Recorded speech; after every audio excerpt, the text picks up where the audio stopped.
David Tulis.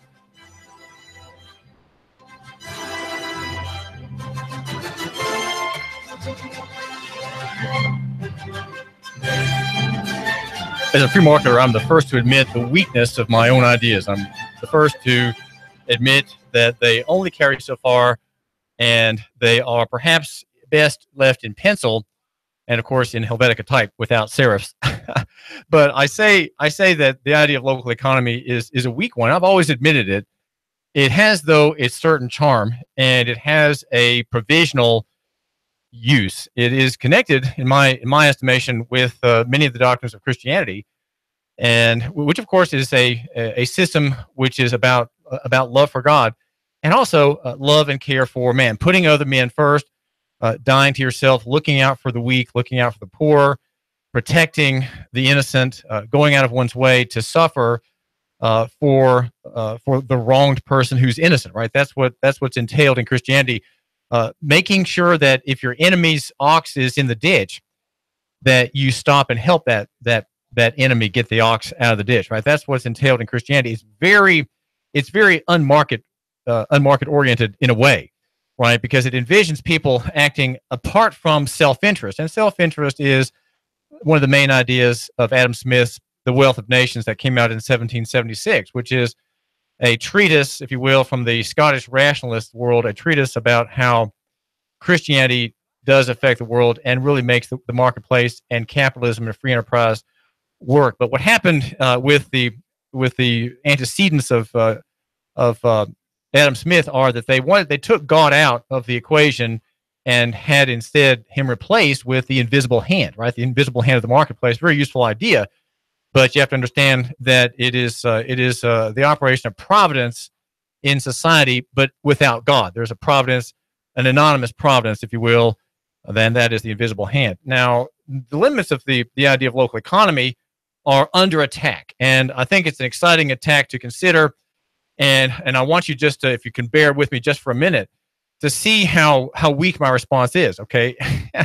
And before the high powers of free market theory, I throw my hand up over my head and I duck down, almost unable to withstand the blows against the theory that is one of my main arguments here in Chattanooga, where we empower the local and disesteem and discount, if you will, the national, the gigantic, the conglomerate, the combine, right? The corporate combines that are out there, whether they be Facebook or Google or Sears. Well, Sears is fading, or Kmart. Well, Kmart's fading, or Walmart. Well, Walmart's not fading yet, but it will. As other giants come and go, we are here defending, as it were, local over national. Now, that argument, which I try to develop when I can, and when I see, you might say, proofs for it,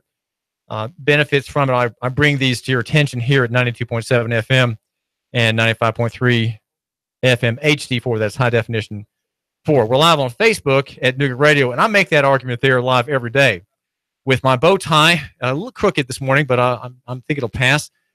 And also on YouTube, David Tulis. We're brought to you by Nooganomics.com. And Nooganomics.com is the website for the man who matters, and therefore not very popular, but that's okay. I don't mind that it's not popular, and I don't mind that it's just you and me today, since everybody else is really busy with deadlines. They've come back from Thanksgiving vacation, and in fact, today's their first day back, and so they are scrambling. But you, my listener, and we have a moment to take our shoes off, put our socked heels on the edge of the desk, and just chat for a few minutes before you two have to get cracking. Love your neighbor, buy local. That is just a slogan. It's not trademarked, by the way. You may use it. You may, and you don't have to give any credit, of course, since I think it is just a nostrum anymore. Not really.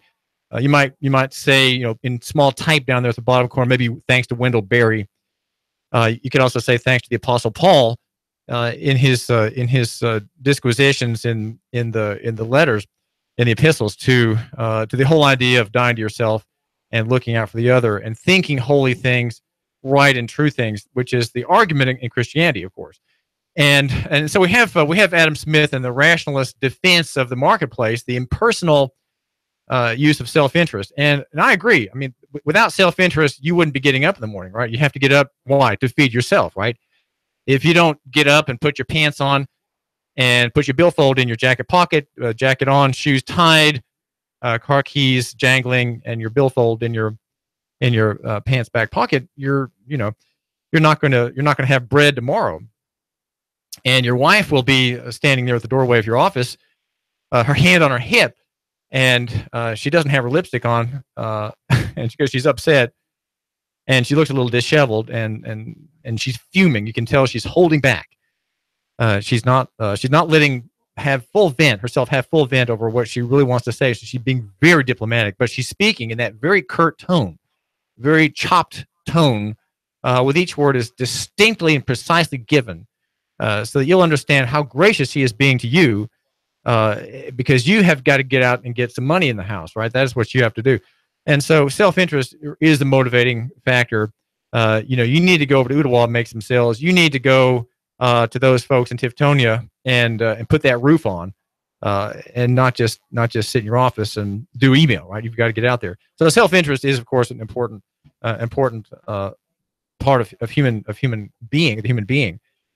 And yet there's more to it than that. And so the attack on local economy is from a writer, and we're noticing that we're getting these attacks from a very, very popular and notable platform. That's the Foundation for Economic Education. So, since I don't know a lot about economics, I go there to find out more about it, right? And so here we find the attack under the headline, the buy local fallacy. And it's a fallacy asking the question, for example, about the multiplier effect. And here's the way local economy defenders here in Chattanooga would say, well, you should buy local. For example, Skip Ireland at the office supply place that's fighting, that's fighting Staples, right? It's fighting Office Depot, and Walmart. He's fighting the major players, and of course he's fighting online as well with his local store.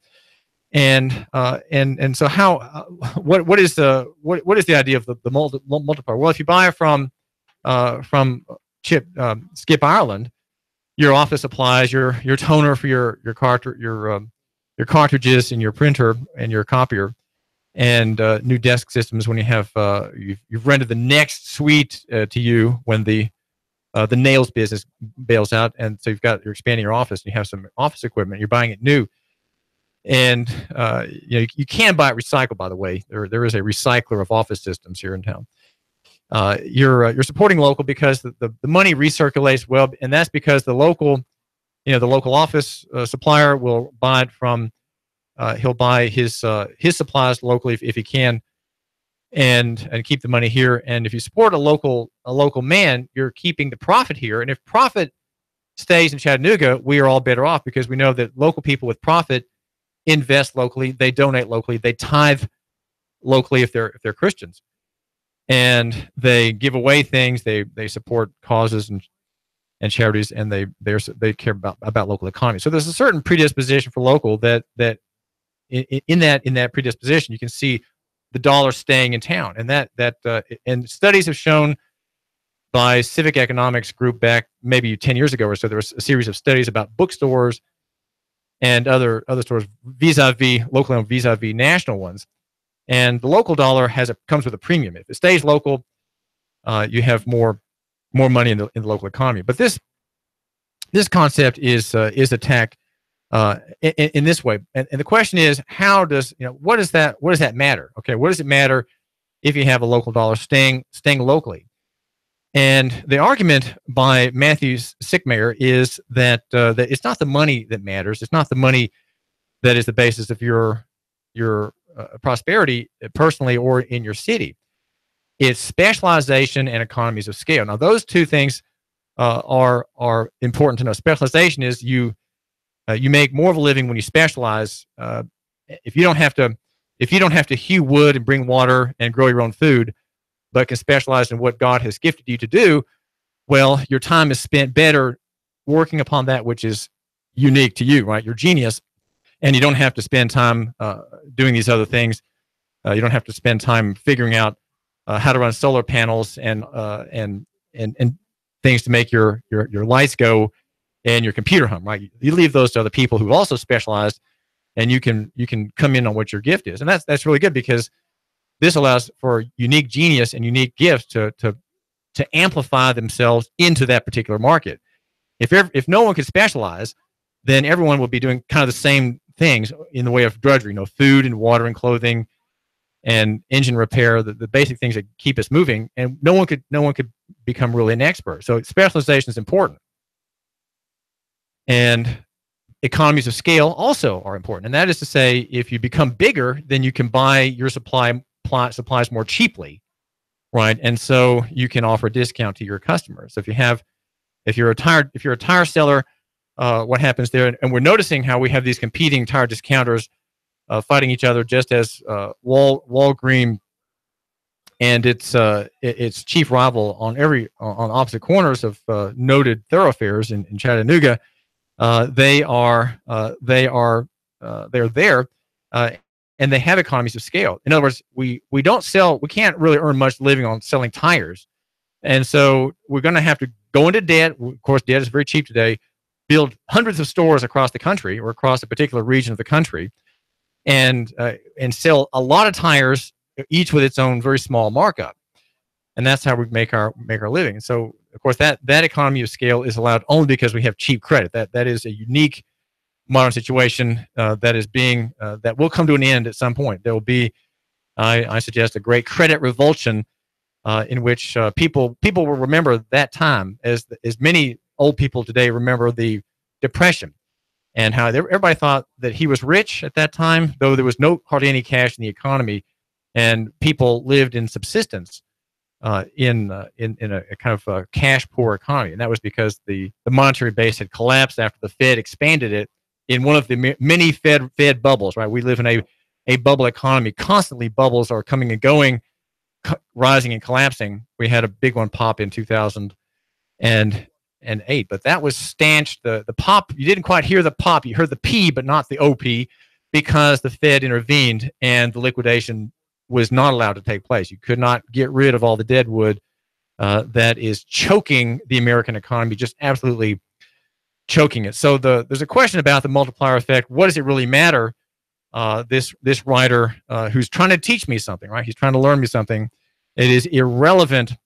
He says money and wealth are equivalent as one of economics' most stubborn fallacies. No, I'm sorry. He says that money and wealth are equivalent is a stubborn fallacy in economics. The argument is common among the mercantilists in the 17th and 18th century, and then he says that Adam Smith took that on in The Wealth of Nations, saying that increased productivity through specialization and economies of scale, and not money per se, are keys to prosperity. And then he says the exact opposite of what the buy local movement espouses. Well, he's got a point there, and I'm not going to. I'm not sure how to analyze that beyond his initial assertion. He just makes these. It's a very brief piece at fee.org, and I'd like to see how he develops that. But I'm going to just grant he's right. Grant that he's right. We need to have specialization, and economies of scale indeed matter. It's not the money per se that matters, and I don't know that I've suggested that. And then he also points out that local people, they're not really local. And, of course, there he's right as well. What about the local farms that we tout here on the David Tulis Show? Where did their farming equipment, if they have it, where did that come from? What about the feed and the fertilizer? What is the origin of that? What about the pickup truck that he uses to get to the Brainerd Road farmers market, and the fuel for that vehicle? Was that somehow mined and refined here in the Chattanooga area?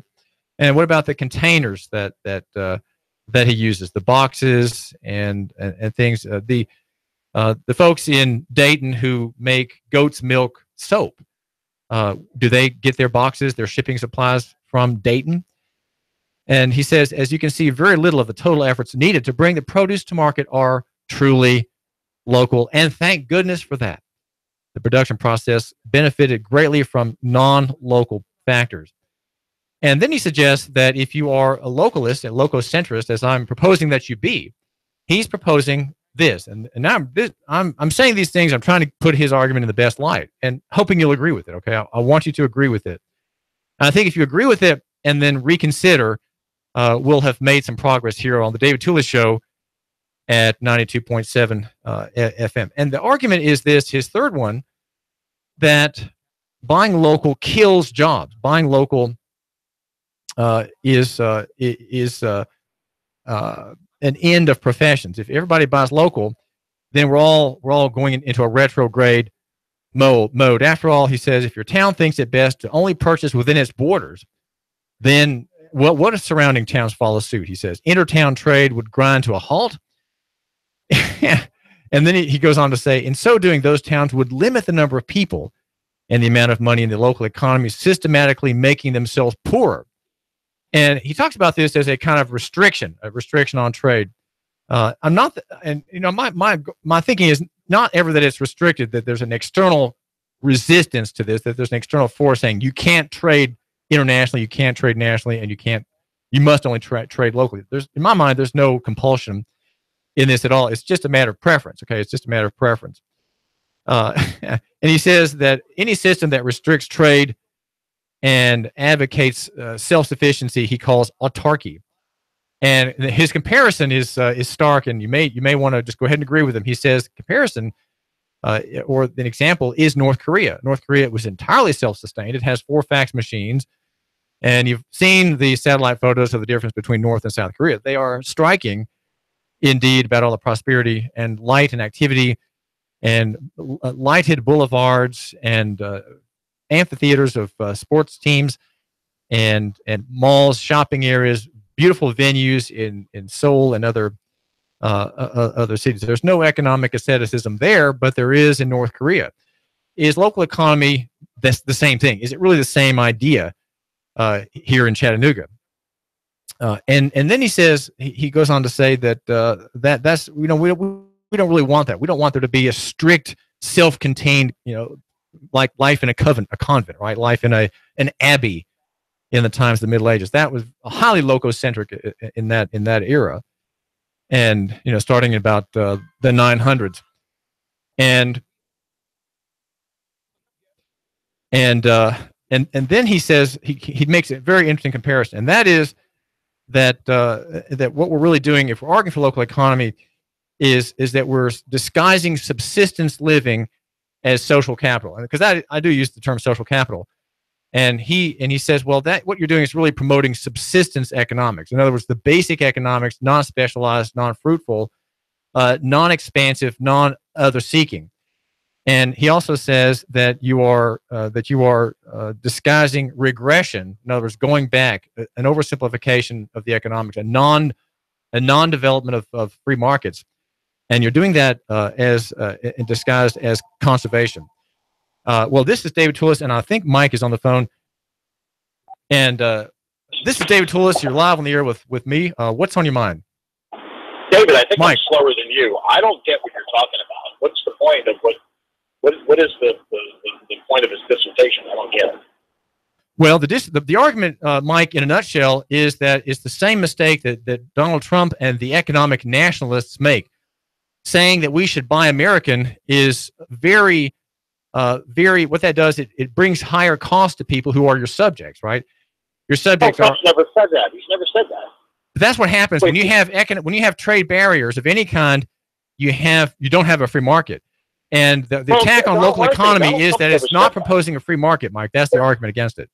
No, he's never said that. He wants fair trade. In other words, if we're selling cars to China with 100% tariff, and we're importing them with no tariff, that's not fair trade.